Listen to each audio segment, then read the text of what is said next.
It's chapter 8. Thanks for joining me again. It is Wednesday, April 22nd. I hope everyone's doing well. I miss you guys. Love you guys.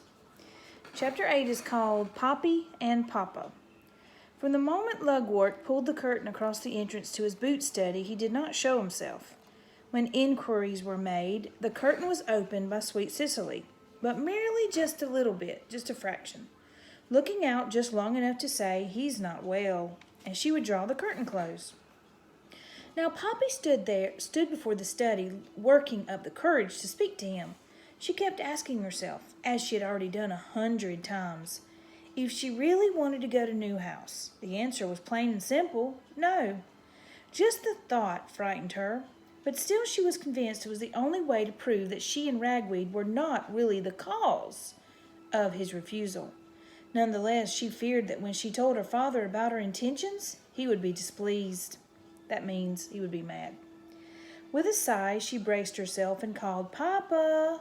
Her mother peeked out from behind the curtain. "He's not... Oh, Poppy, it's you." "Mama," Poppy said, "can I speak to Papa, please?" "Well, if anyone, just make it brief." Poppy slipped into the boot. "Is he still ill?" she whispered. Sweet Cicely nodded. "I've never seen him looking so poorly. He lies there whimpering, though every once in a while he'll shake his head and sob, 'What are we going to do?' or 'It's all over with us now.'" Poppy's heart sank. "Poppy," Sweet Cicely continued, "I do hope you're going to tell him something that will cheer him up." "I'm not sure I will," Poppy confessed. Her mother sniffed. "Well, then you better know what else he keeps saying." "Oh?"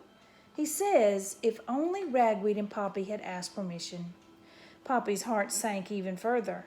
"And I must agree with him," Sweet Cicely went on. "Well, if you insist on seeing him, come along." Lugwort had curled himself into the absolute toe of the boot. This is the boot. Remember, this is where he stayed most of the time. The gloomiest part, that means the saddest part. His tail was wrapped around his feet, his whiskers were limp, and his front paws were in constant motion, as if squeezing a sponge.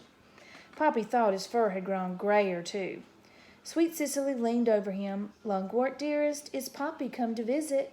Lugwort shook his head and mumbled as if holding an argument with himself. Poppy came forward. "Papa," she said. Lugwort looked up and stared fixedly at his daughter. "Doomed," he said mournfully. He just kept looking at her. "Who is?" "The whole family." "But if rules aren't followed," he began, but stopped to shake his head. "No, it's my fault." "What do you mean? If I had raised you properly, you would never have gone to Bannock Hill without asking permission, and none of this would have happened. I accept full responsibility." His tail swished in dismay, and he started squeezing his paws again. Poppy appealed to Sweet Cicely with a look. But her mother was gazing piteously at Lugwort. "Papa," Poppy said, "I have an idea that there may be another reason why Mr. Oakax refused us." Lugwort sniffed. "You're too young to have ideas." Poppy didn't protest, but pressed on. "I think Mr. Oakax refused permission because of something about Newhouse. Something he doesn't want us to know." Lugwort considered his daughter for a moment. Suddenly his whiskers stiffened and he bared his front teeth. "That Ragweed," he snarled with anger. "He twisted your mind. He's the cause of this."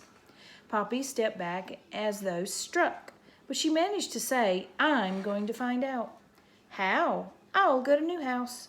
Lugwort turned limp again. "Why, tell me," he said with a shrug. "You don't care what I think. You'll go anyway." Poppy wanted to say something kindly, but the words would not come. Instead, after a painful silence, she turned to go. Suddenly, Lugwort cried, "Poppy!" "Yes, Papa." "Look out for porcupines." Poppy laid upon the floor of her log cabin syrup room and studied a map of the area. As far as she could see, there were 3 ways to reach Newhouse. The easiest would be to go along the tar road, but if she took that route, she'd be traveling in the open. That was reason enough to rule the tar road out. The longest way would be to go around the marsh, but that meant going over Bannock Hill, and it held too many painful memories and fears connected to Ragweed's death. No, Poppy was not ready to go there again. Not yet. Her third choice was Dimwood Forest. Few mice had ventured in and had returned to tell of their experiences. Even so, the dark woods seemed to offer real advantages. She would travel midday, even in bright sun. If Mr. Oacax and most other creatures would be asleep then, and if and when the need arose, the same light would enable her to find a hiding place. If the forest had anything, Poppy assumed, it would be plenty of places to hide. She would go that way. Poppy told Basil about her plans. If she succeeded in discovering the real reason for Mr. Oacax's refusal, there would be time enough to let everyone know.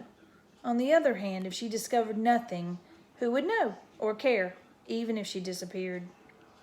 She asked Basil to meet her at the back steps of Grey House when the sun was at its highest the next day.